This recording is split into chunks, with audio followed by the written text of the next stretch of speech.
El médico y psicoterapeuta austriaco Alfred Adler nació el 7 de febrero de 1870 en el seno de una familia bastante numerosa.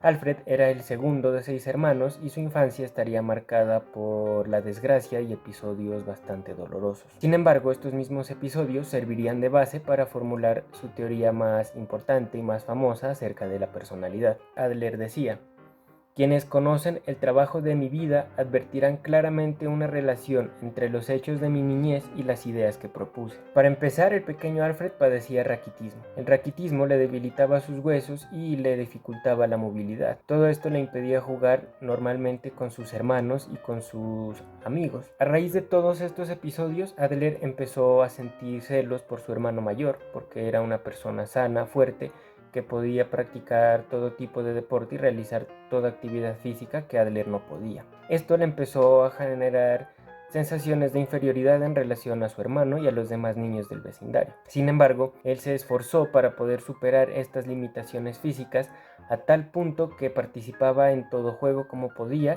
y practicaba todos los deportes posibles. Poco a poco él fue fortaleciendo su personalidad, fortaleciendo su autoestima y ganando cada vez más la aceptación social. La psicología individual era una visión bastante vanguardista acerca de la personalidad. Lo que hacía Adler era cuestionar las teorías psicoanalíticas de la época que describían a las personas como víctimas de sus instintos o condenados por los conflictos internos y las experiencias traumáticas de la niñez. Él se centraba en la singularidad de cada individuo y negaba que las metas fueran universales o que los motivos fueran únicamente biológicos. En opinión de Adler, cada persona es fundamentalmente un ser social. La personalidad está moldeada por nuestras interacciones y ambientes sociales únicos y no por nuestros esfuerzos para satisfacer las necesidades biológicas. Según él, sería la conciencia y no el inconsciente el núcleo de nuestra personalidad. Aseguraba que no somos impulsados por fuerzas que no podemos ver ni controlar, sino que participamos de manera activa en la creación de nuestro propio yo y en la elección de nuestro futuro. Adler aseguraba que ser humano significa sentirse inferior, y estos sentimientos serían una condición común para todos los seres humanos y estarían siempre presentes como una fuerza que va a moldear nuestro comportamiento. Adler propuso que los sentimientos de inferioridad son la fuente del esfuerzo humano y el crecimiento individual. Todo esto se hacía mediante un proceso al que él denominó compensación. La compensación serían todos los intentos que nosotros realizamos para intentar superar estas inferioridades que pueden ser reales o pueden ser imaginarias. En este sentido, aseguraba que a lo largo de la vida nos mueve la necesidad de sobreponernos a esos sentimientos y de tratar de alcanzar niveles más altos de desarrollo. Adler pensaba que los orígenes de estos sentimientos se dan cuando somos niños, descubrimos la superioridad de nuestros padres, ya que tienen mucha más fuerza y mucho más poder. Por lo tanto, sería inútil para nosotros tratar de resistirnos o de enfrentarnos a ellos. Los sentimientos de inferioridad no solo van a ser inevitables en la teoría de Adler, sino que también serían necesarios, ya que son los que nos proporcionan las motivaciones y la fuerza para crecer. En este sentido, se van a desprender dos de los conceptos más importantes de su teoría: el complejo de inferioridad y el complejo de superioridad. El complejo de inferioridad sería el estado en el que las personas no somos capaces de superar nuestros sentimientos normales de inferioridad. Esto va a generar una mala opinión de nosotros mismos, acompañados de sentimientos de poca valía y la incapacidad de afrontar las exigencias de la vida. Para Adler, este complejo se podría dar de tres maneras diferentes: por la inferioridad orgánica, que es cuando tenemos alguna deficiencia en nuestra anatomía. Otra manera de adquirir este complejo es por los mimos excesivos. Esto los va a llevar a ser personas impacientes con las demás personas, impacientes con las metas y con sus deseos, y se les va a dificultar poder sobreponerse a los problemas o adaptarse a las necesidades de los demás. El último medio por el cual se puede obtener un complejo de inferioridad es el descuido. Los niños descuidados, los niños no deseados o los niños rechazados tienden a desarrollar este complejo por falta de amor y por falta de seguridad. Por otro lado está el complejo de superioridad. Al contrario del complejo de inferioridad, se presenta cuando los individuos compensan de manera exagerada los sentimientos normales de inferioridad. Esto implicaría una opinión demasiado exagerada de sus capacidades y sus logros, sin embargo tienden a no demostrarlos con hechos. Para Adler, la finalidad de la compensación es alcanzar la superioridad como una meta última de nuestra existencia, que no es más que alcanzar la plenitud personal. A esto Adler le llamó el finalismo ficticio. El finalismo ficticio sería un estado final y la necesidad de avanzar hacia él. Estos finalismos serían ideales subjetivos, ficticios o imaginarios que existen en nuestro interior y que moldean nuestro comportamiento. Por ejemplo, cuando creemos que si nos comportamos de cierta manera seremos premiados en el paraíso o en la vida eterna, procuramos actuar de acuerdo con esas creencias. De hecho, la idea de que existe vida después de la muerte no está fundada en ninguna realidad objetiva. Sin embargo, las personas que lo creen consideran que este es un hecho real. Nuestro estilo de vida es personal y define y moldea todo lo que hacemos, y este a su vez está determinado por las interacciones sociales que ocurren en los primeros años de vida. Adler aseguró que el estilo de vida está tan cristalizado hacia los 4 o 5 años que después de esa edad resulta muy difícil cambiarlo. El estilo de vida será el marco de referencia de todas las conductas posteriores. Adler pensaba que el individuo crea su propio estilo de vida y con ello la personalidad. A esto lo conocen como la fuerza creativa del yo. Adler pensaba que la primera tarea que encontramos en la vida es llevarnos bien con los demás. Por lo tanto, el interés social sería la capacidad innata para cooperar con otros, lo que nos va a permitir alcanzar nuestras metas personales y las metas sociales como comunidad. Otro de los factores que van a determinar nuestra personalidad sería el orden de nacimiento. Adler cree que es muy probable que ciertos estilos de vida se desarrollen en función del orden del nacimiento en combinación con las interacciones sociales tempranas. Para esto se define el orden de nacimiento así: los primogénitos, que se caracterizan por una existencia feliz y segura hasta que nace el segundo de los hijos y de repente dejan de ser el centro de atención y de recibir cuidados y afectos constantes, por lo que están atrapados en un mundo de nostalgia y muestran pesimismo por el futuro. Sin embargo, desempeñan el papel de instructor para sus hermanos, dándole una ventaja intelectual. También adoptan actitudes autoritarias y conservadoras. Los segundos hijos no van a experimentar la misma posición de poder que tuvo su hermano mayor, van a desarrollar fuertes competencias con los hermanos mayores y suelen ser competitivos y ambiciosos.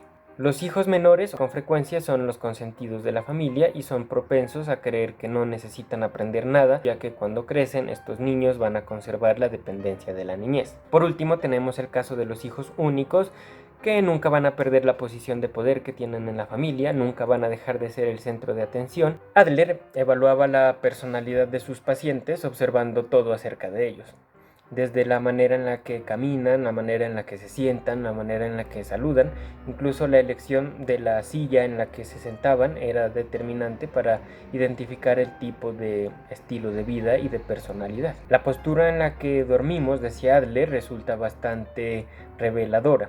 Por ejemplo, decía que las personas inquietas y las que duermen boca arriba quieren parecer más importantes de lo que son. Hacerlo en posición fetal indicaría que uno tiene miedo de interactuar. A estos métodos de evaluación Adler los llamaba la puerta de entrada a la vida mental, y comprendían desde el orden de nacimiento, que ya lo analizamos, los primeros recuerdos y el análisis de los sueños. Según Adler, la personalidad se forja durante los primeros 4 o 5 años de vida. Nuestros primeros recuerdos de este periodo indican el estilo de vida que tendremos de adultos, independientemente si los recuerdos son reales o fantasías. Los primeros recuerdos son el indicador independiente más confiable del estilo de vida. Por otro lado está el análisis de los sueños. Adler, al igual que Freud, coincidía en el valor que tienen los sueños para comprender la personalidad. No creía que los sueños cumplieran deseos o revelaran conflictos ocultos, sino por el contrario, serían proyecciones de lo que sentimos acerca de un problema actual y lo que pensamos hacer al respecto. En conclusión, Adler nos brinda una imagen esperanzadora y optimista de analizar la personalidad y la naturaleza humana, más satisfactoria al considerar que somos capaces de moldear conscientemente nuestro desarrollo y nuestro destino.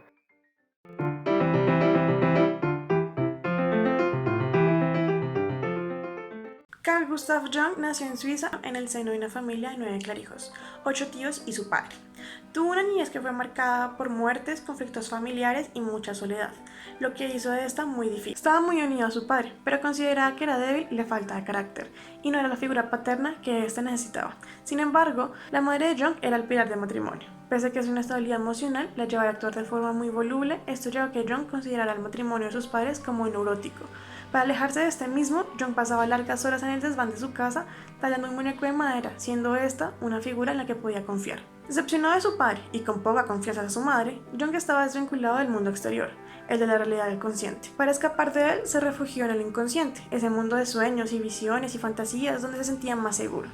Esa actitud la acompañaría por el resto de su vida. Cuando se encontraba en un problema, buscaba la solución en sus sueños y visiones. Dada la soledad y los conflictos de su vida, adoptó los sueños como refugio, que a su vez fue una actitud donde se reflejó su teoría. Jung no dedicaba mayor tiempo a los estudios, prefería leer por su cuenta, principalmente sobre religión y filosofía. Estudió medicina en la Universidad de Basilea y optó por especializarse en psiquiatría, disciplina que en ese entonces no gozaba de mucha fama, pero pensaba que le brindaría la oportunidad de enriquecer su interés por los sueños, lo sobrenatural y lo oculto.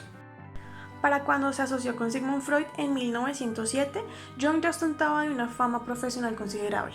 Cuando ambos se conocieron, congeniaron desde un principio y se percataron que tenían tantas cosas por comentar que hablaron durante 13 horas continuas. Se entendía que tenía una relación de padre e hijo, ya que Jung encontraba en él una figura paterna y Freud lo quería como un hijo. Sin embargo, Freud esperaba más de Jung. Este tenía sus propias ideas y visión singular de la personalidad humana, y dadas sus diferencias ideológicas, su separación era inminente, encontrando el fin de su relación en 1913. Ese mismo año, con 38 años de vida, Jung sufrió una aguda crisis neurótica que duró 3 años, y al igual que Freud, este superó la neurosis enfrentando su inconsciente por medio de la exploración de sus sueños y fantasías. Su autoanálisis fue menos sistemático que el de Freud, pero se asemeja mucho.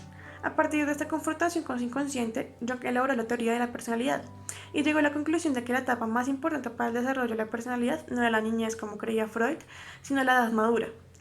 Su teoría fue formulada en modo intuitivo, derivada de sus experiencias y sus sueños personales. Uno de los primeros puntos en los que Jung no estuvo de acuerdo con Freud fue el de respectivo de la libido. Sostenía que de una forma más amplia y generalizada energía psíquica. Jung utilizaba el término libido en 2 sentidos. El primero como una energía vital y difusa, y el segundo como una energía psíquica más limitada que alimentaba el trabajo y la personalidad. Él explica con 3 principios básicos de la física el funcionamiento de la energía psíquica, los opuestos, la equivalencia y la entropía. En el primero establece cómo todos los aspectos de la psique tienen un contrario y que esta posición genera energía psíquica. El segundo señala que la energía nunca se pierde en la personalidad, sino que se traslada de una parte a otra. Con el último establece que en la personalidad existe una tendencia al equilibrio. En la teoría de Jung, la personalidad total se compone de varios sistemas o estructuras que influyen unos en otros. Los principales son el yo, el inconsciente personal y el inconsciente colectivo. El yo es el centro de la conciencia, la parte de la psique donde se percibe, piensa, siente y recuerda. Una parte de la percepción consciente es determinada por las actitudes de introversión y extroversión, en cuyo caso la libido se canaliza hacia el interior o el exterior. Según Jung, todos podemos adoptar las 2 actitudes, pero solo una domina la personalidad. La actitud dominante suele dirigir la conducta y la conciencia de la persona, y la actitud no dominante no deja de ejercer cierta influencia y pasa a ser parte del inconsciente personal donde afectará la conducta. Algunas de las funciones psicológicas son el pensamiento, el sentimiento, la sensación y la intuición. Las 2 primeras son funciones racionales y las 2 siguientes no son racionales, aclarando que solo una actitud y una función pueden predominar. Jung propuso 8 tipos psicológicos basados en la interacción de las 2 actitudes y las 4 funciones. El tipo reflexivo extrovertido acata estrictamente las reglas de la sociedad. Estos individuos suelen reprimir sus sentimientos y emociones, son objetivos en todos los aspectos de la vida y dogmáticos en sus ideas y opiniones. El tipo sentimental extrovertido propende reprimir el modo de pensar y es emotivo en extremo. Estas personas aceptan los valores tradicionales y los códigos éticos que les han enseñado.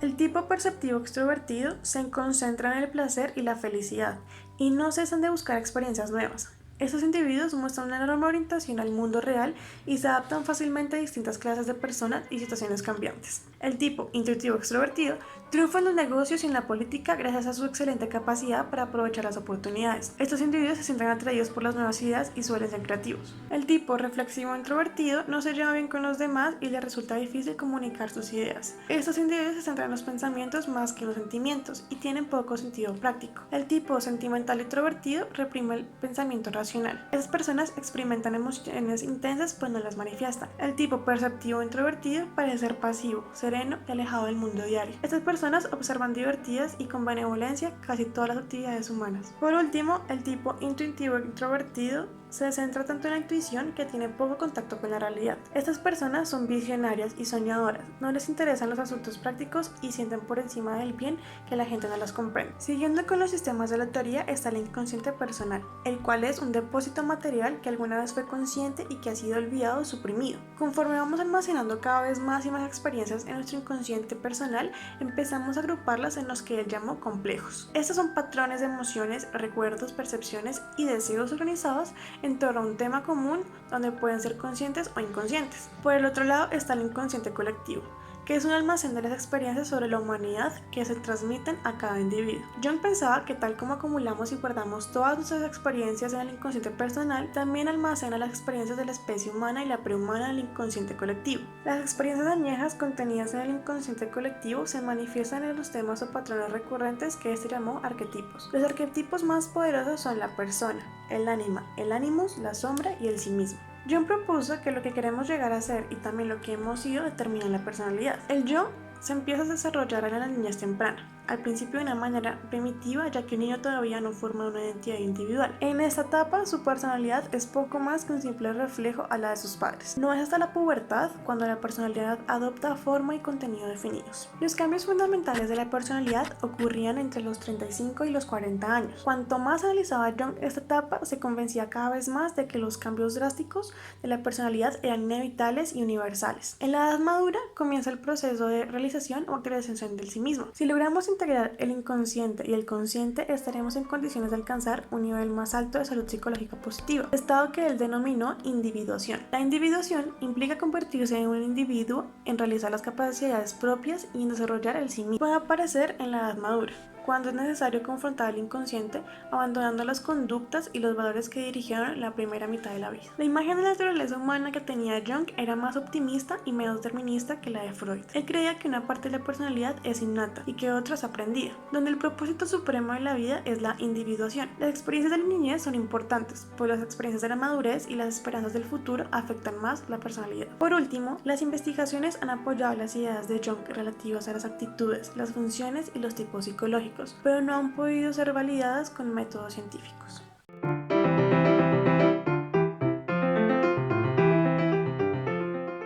A pesar de que Karen Horney insistió en que sus teorías se fundaban bajo los postulados de Freud, lo que terminó creando fue otra escuela basada en sus experiencias personales, de todo lo que había vivido a lo largo de su vida y también bajo factores socioculturales, como por ejemplo la cultura estadounidense, que tenía una diferenciación característica a la cultura de Viena, desde donde Freud basó sus planteamientos para el psicoanálisis. Horney consideraba que las relaciones sociales eran un factor decisivo para la formación de la personalidad, a diferencia de Freud, que planteaba esto desde la relación que tenía el sujeto con su sexualidad. Para entender un poco cómo se desarrolló su teoría y bajo qué experiencias la formuló, podemos empezar hablando de su vida y con esto, la niñez y adolescencia que llevó. ¿Qué fue un factor clave de esto? Que durante toda su niñez y adolescencia sintió que sus padres no la querían o dudó mucho del amor que ellos profesaban hacia ella. Consideraba que había una mayor preferencia hacia su hermana. En la edad adulta encontró que había desarrollado una enorme hostilidad desde la niñez. Y toda su teoría de la personalidad se describe como falta de amor en la infancia, que es propia de la ansiedad y la hostilidad. Dentro de los factores que influyeron al desarrollo de su pensamiento dentro del psicoanálisis, Horney acudió a una terapia psicoanalítica con Karl Abraham, fiel seguidor de Freud, a causa de la atracción que sentía por hombres dominantes. Sin embargo, el psicoanálisis no tuvo un éxito rotundo en ella, por lo cual ella recurrió al autoanálisis, que fue uno de los procedimientos que utilizó durante toda su vida. Horney coincidía particularmente con Freud en el término del planteamiento de que los primeros años de vida son fundamentales para moldear la personalidad adulta. Sin embargo, lo característico de su análisis y de su postulado es que el factor decisivo es la relación social entre el menor y sus padres. Pensaba que los factores sociales de la niñez no son tanto fuerzas biológicas, sino como fuerzas más relacionales con sus experiencias vividas. No existen etapas universales ni conflictos inevitables en la infancia. Por lo mismo, la necesidad de la seguridad predomina en la niñez, sentirse seguro, y esto lleva a que no exista el miedo. Lo que determina la seguridad es el trato que sus padres tienen con ellos, con los menores. Por ejemplo, cuando le muestran amor, ternura y comprensión. La preferencia por algún hijo, los castigos injustos, las conductas erráticas, las promesas rotas y ridiculizar a un niño son acciones que a largo plazo terminan convirtiéndose en problemas de seguridad para el niño.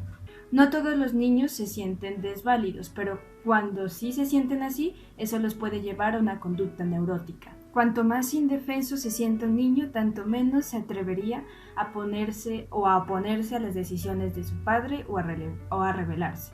¿Qué significa esto?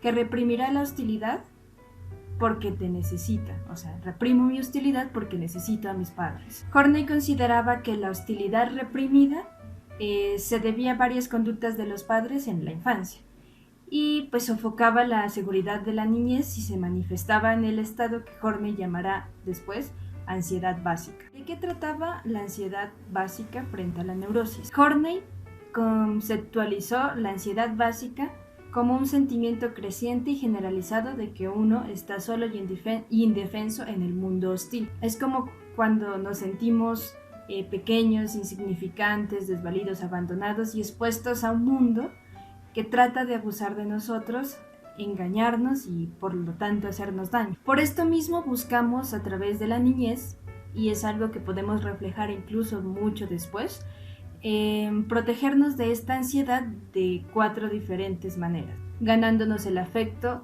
y amor, siendo sumisos, conquistando poder o alejándonos. El neurótico puede buscar la seguridad en más de uno de estos mecanismos, pero las incompatibilidades entre cada una pueden llevar a conflictos un poco más graves.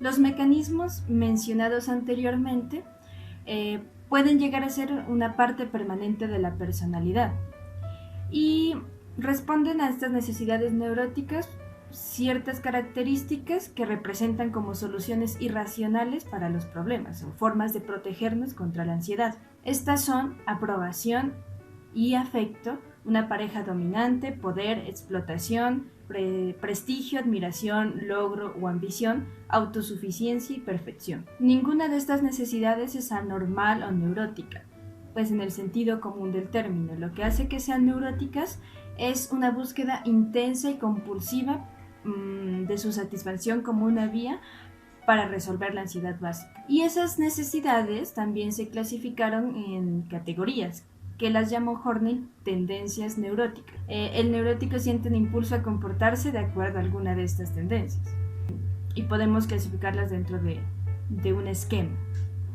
Movimiento hacia las otras personas, que es parte de la personalidad complaciente. Pueden estar el afecto, aprobación y una pareja dominante. Movimiento en contra de otras personas, que vienen de la personalidad agresiva. Tienen más necesidades de poder, explotación, prestigio, admiración y logro. Y movimiento para alejarse de las otras personas, que es una personalidad mucho más desapegada. Autosuficiencia, perfección, límites estrechos para la vida. La personalidad complaciente, la necesidad permanente que se tiene de afecto y aprobación, ser amado, deseado y protegido.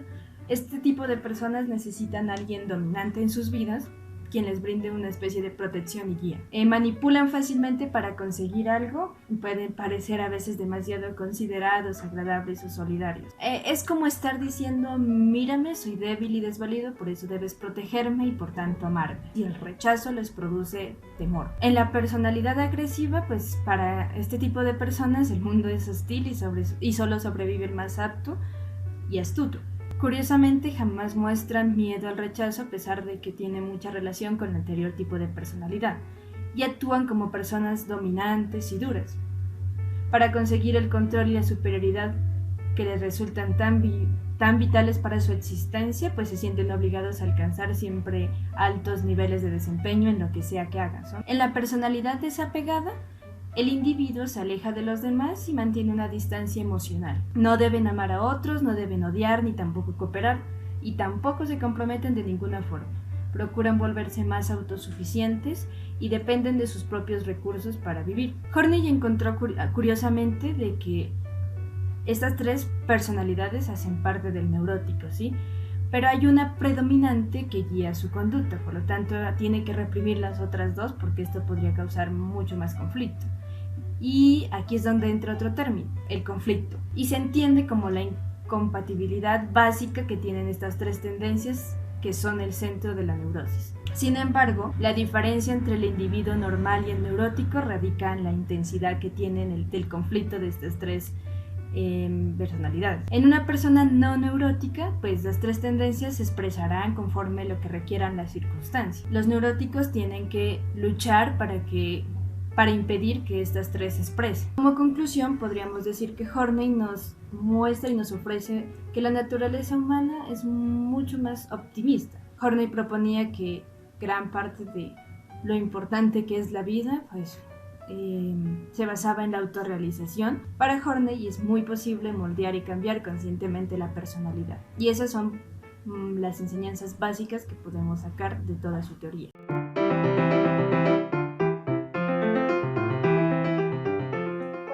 Tenía tan solo 2 meses de edad, su madre le detestaba de manera abrupta, pues creía él que prefería demostrarle afecto a sus otros hermanos. Esto conllevó que sus vínculos afectivos se destruyeran. Consideraba que las acciones de su madre generaron en él una fuerte depresión a lo largo de su vida, característica esencial que constituye su personalidad. El desapego de su madre generó que pusiera en tela de juicio el complejo de Edipo, pues esto no coincidía con su experiencia. El contacto personal de John con Murray y la resolución de su disyuntiva conyugal generaron que Murray decidiera dedicarse a la psicología. John no se limitó a resolver sus problemas, sino también a que se percatara de la extensión e importancia de las fuerzas inconscientes. Sin embargo, con el paso del tiempo, Murray cambia su aceptación inicial ante las ideas de John a un rechazo absoluto, lo que generó que propusiera un nuevo sistema de la personalidad, llamado personología. Sistema compuesto por 5 principios. El primer principio es que la personalidad tiene sus raíces en el cerebro. La fisiología de este órgano guía y dirige todos los aspectos de la personalidad. Un ejemplo es que algunas drogas alteran el cerebro, y este, a su vez, altera la personalidad. El segundo principio es la reducción de tensiones. Murray coincide con Freud y con otros teóricos al decir que nosotros actuamos para atenuar las tensiones fisiológicas. Sin embargo, este difiere al decir que nosotros no buscamos un estado sin tensiones, sino al contrario, nosotros generamos tensiones para obtener el placer que nos da el proceso de disminución de tensiones. El tercer principio es que la personalidad se sigue desarrollando con el transcurso del tiempo y se construye en razón a lo que nos sucede. Es por esto que es importante estudiar el pasado del individuo. El cuarto principio es que la personalidad cambia y progresa, que no es estática ni tampoco fija. El quinto principio recalca la singularidad de cada individuo y reconoce las semejanzas entre los demás. Murray dice que un individuo no se parece a ningún otro, es igual a otros y se parece a todos los demás. A semejanza de Freud propuso que en el ello se depositan las tendencias impulsivas innatas. Sin embargo, él no hace referencia solo a los impulsos amorales y lascivos, sino también a los que la sociedad juzga como aceptables y convenientes. Es aquí donde se puede ver reflejado la influencia de Jung. El superyo es la internalización de reglas y normas que permiten evaluar y juzgar nuestro comportamiento. Sin embargo, a diferencia de Freud, admite que hay otras influencias aparte de la del progenitor, al igual que no está cristalizada a los 5 años, sino que se desarrolla a lo largo de la vida. Murray amplió la definición freudiana del yo al señalar que él es el organizador central de la conducta, pues éste razona, decide y selecciona de manera consciente la orientación de la conducta. Así, a diferencia de Freud, para Murray, el yo interviene de una manera más activa. El aporte fundamental de Murray hacia la teoría e investigación de la personalidad se basa en la manera como utilizó el concepto de necesidades para explicar la motivación y la dirección de la conducta.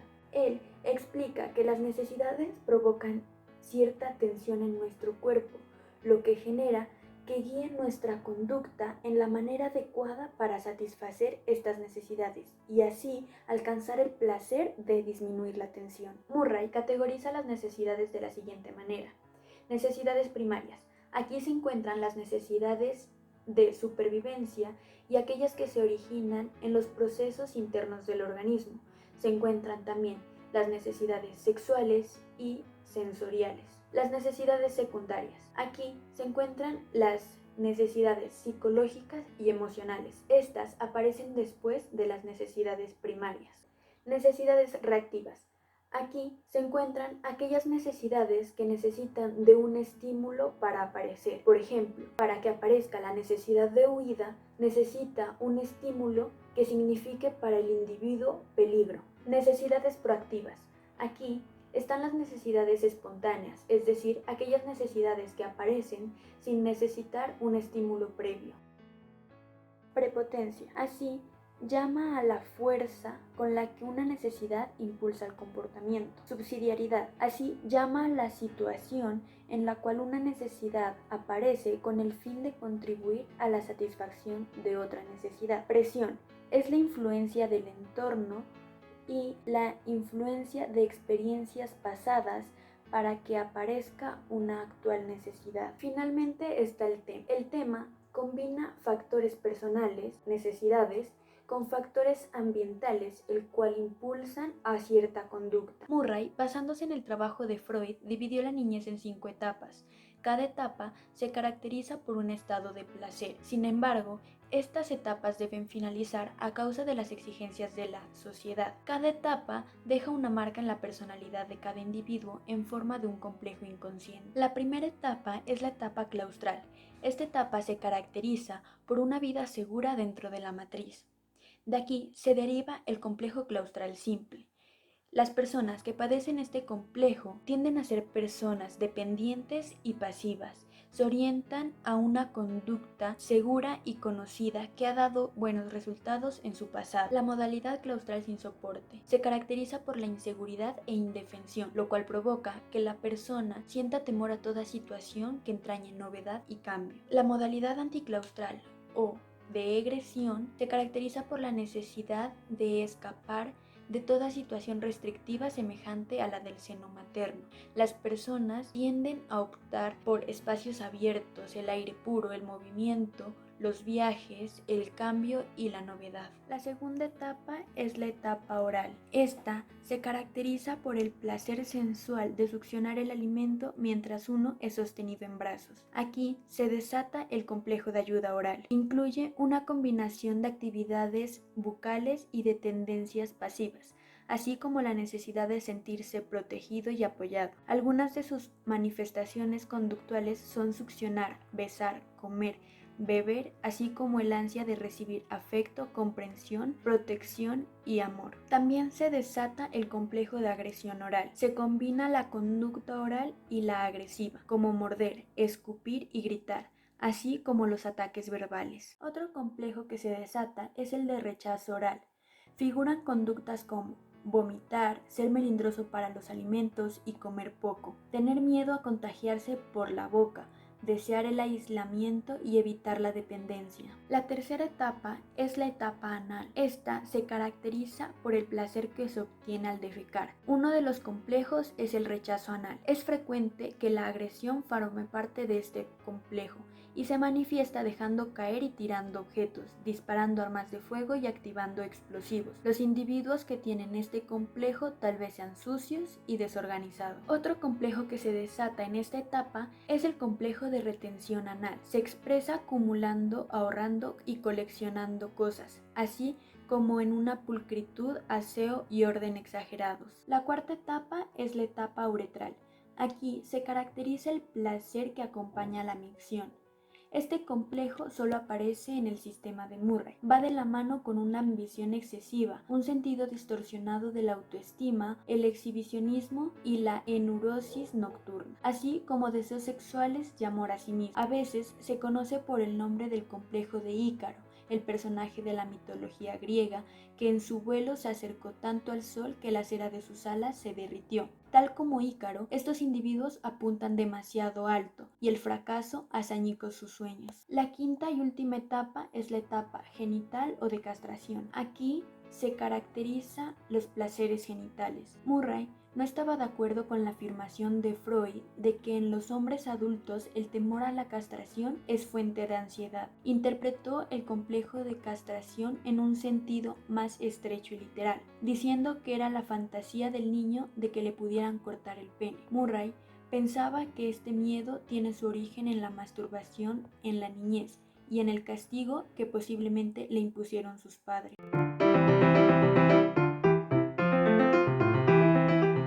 Erich Fromm nació en Frankfurt, Alemania, en una familia judía. Su padre era un hombre de negocios, su abuelo rabino y el tío de su madre un conocido erudito del Talmud. Su vida hogareña no era feliz. Caracterizó su situación familiar como tensa. Su padre era temperamental, distante y ansioso, y su madre estaba deprimida con frecuencia. Se describió a sí mismo como un niño neurótico insoportable. Cuando Fromm tenía 12 años, se sorprendió por el comportamiento de una amiga de sus padres, una joven artista de 25 años que decidió abandonar su pintura y dedicar su vida a su padre viudo. Es posible que Fromm simplemente haya estado celoso, pero no podía entender por qué la joven prefería la compañía de este anciano poco atractivo. Poco después de la muerte de su padre, la mujer se suicidó. Su voluntad estipulaba que la enterraran junto con su padre en el mismo ataúd. Preocupado Fromm por el suicidio, se angustió por su decisión y su atracción por su padre. Fromm más tarde encontró sentido en el trabajo de Freud sobre el complejo de Oedipo, que parecía dar explicación a esta experiencia trágica y desconcertante.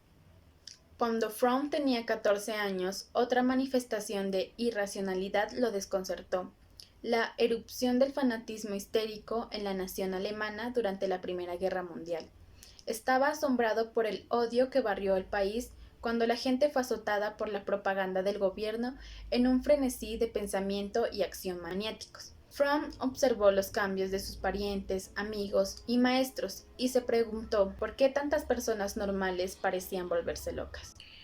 Fue principalmente a partir de estas experiencias personales, su inquietante vida familiar, el suicidio y el comportamiento en tiempos de guerra, que Fromm desarrolló la necesidad de buscar una comprensión de las causas de la irracionalidad. Fromm dice que la personalidad está influenciada por las fuerzas sociales y culturales que afectan al individuo dentro de una cultura y por las fuerzas universales que han influido en la humanidad a lo largo de la historia. Tiene una visión más amplia del desarrollo de la personalidad que otros teóricos debido a su preocupación por la historia. Él sugirió que podemos encontrar en los acontecimientos históricos las raíces de la soledad, el aislamiento y la insignificancia humana contemporánea. Fromm creía que los conflictos personales que sufrimos surgen de los tipos de sociedad que construimos. Sin embargo, no estamos condenados al sufrimiento. Reunió datos de muchas fuentes más allá del diván psicoanalítico para ofrecer una interpretación única de la interacción entre la naturaleza humana y la sociedad. Fromm creía que el desarrollo desarrollo del individuo de la infancia es paralelo al desarrollo de la especie humana. En otras palabras, la historia de la especie humana se repite en la infancia de cada ser humano. A medida que los niños crecen, logran una mayor libertad e independencia de sus padres. Los bebés conocen poca libertad, pero están seguros en su relación dependiente. Sin embargo, cuando menos dependientes se vuelven los niños, especialmente en los lazos primarios con la madre, menos seguros se sienten, debido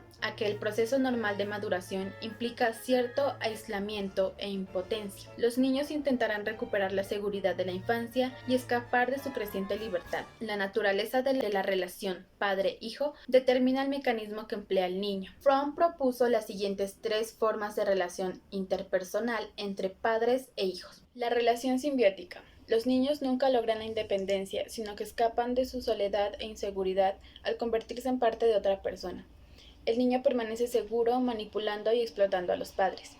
La distancia y la separación de los demás caracterizan la interacción, retirada y destructividad. Fromm afirmó que la retirada y la destructividad son las formas pasivas y activas del mismo tipo de relación padre-hijo. La forma que adopta el comportamiento del niño depende del comportamiento de los padres. Por ejemplo, los padres que actúan de manera destructiva intentando subordinar o subyugar a su hijo harán que el niño se retire. El amor es la forma más deseable de interacción entre padres e hijos. En este caso, los padres brindan mayor oportunidad para el desarrollo positivo de la personalidad del niño. Ofrecen respeto y un equilibrio entre seguridad y responsabilidad. Como resultado, el niño siente poca necesidad de escapar de la creciente libertad y es capaz de amarse a sí mismo y a los demás. Fromm estuvo de acuerdo con Freud en que los primeros 5 años de vida son importantes, pero Fromm no creía que la personalidad estuviera fijada a la edad de 5 años. En cambio, afirmó que los eventos posteriores también podrían influir en la personalidad. Estuvo de acuerdo con Freud en que la familia funcionaba como representante de la sociedad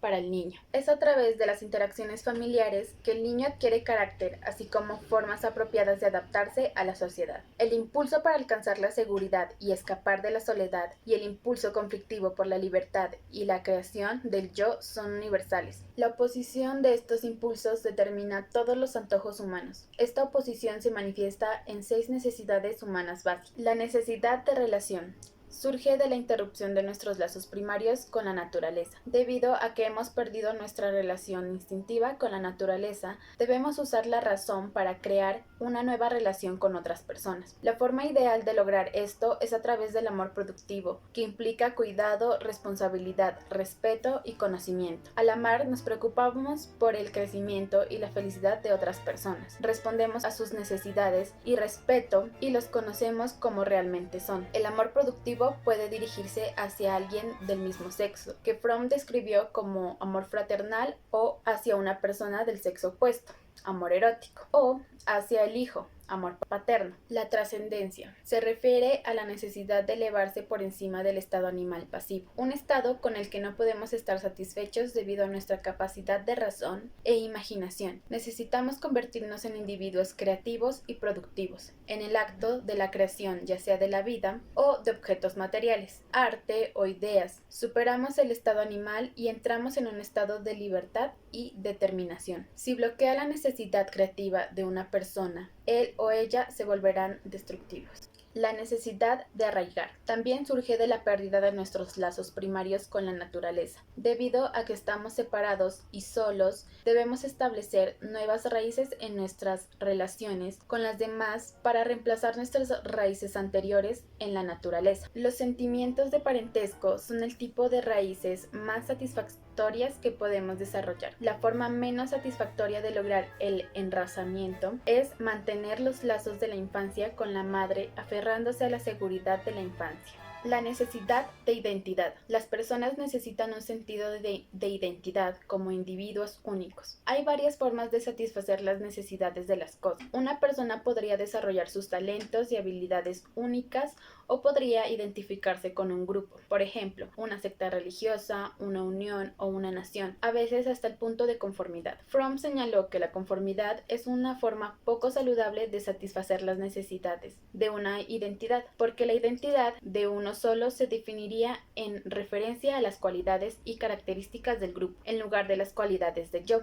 Por tanto, el yo se vuelve prestado, no genuino. Fromm propuso unos tipos de personalidad que subyacen en el comportamiento humano y describen cómo nos relacionamos u orientamos en el mundo real. Los tipos de personalidad se agrupan en orientaciones no productivas y productivas. Las orientaciones no productivas incluyen los tipos receptivos dependen de otras para satisfacer sus necesidades. Los tipos de explotación toman lo que necesitan de los demás. Los tipos de acumulación derivan de seguridad de lo que se puede acumular y guardar. Los tipos de comercialización se ven a sí mismos como productos para ser empacados y vendidos. Los tipos productivos representan el objetivo final del desarrollo humano, el logro de la autorrealización. Los tipos necrófilos no productivos están enamorados de la muerte, el poder y la tecnología. Los tipos biofílicos productivos están enamorados de la vida, el crecimiento y el desarrollo. Los tipos de caracteres tener versus ser se propusieron en los escritos posteriores de Fromm. Tener o ser. Tener es una orientación no productiva. Ser es una orientación productiva. El tipo tener no productivo se definen por sus posesiones y el tipo ser, que es productivo, se centran en cooperar, compartir y vivir productivamente con los demás. En conclusión, la importancia de Fromm para la psicología radica en su enfoque de las fuerzas sociales, históricas y culturales, y su papel en la formación de la personalidad. Vemos similitudes entre el tipo de personaje productivo de Fromm y el concepto de personalidad madura de Gordon Allport, así como la descripción de Abraham Maslow de la personalidad autorrealizada.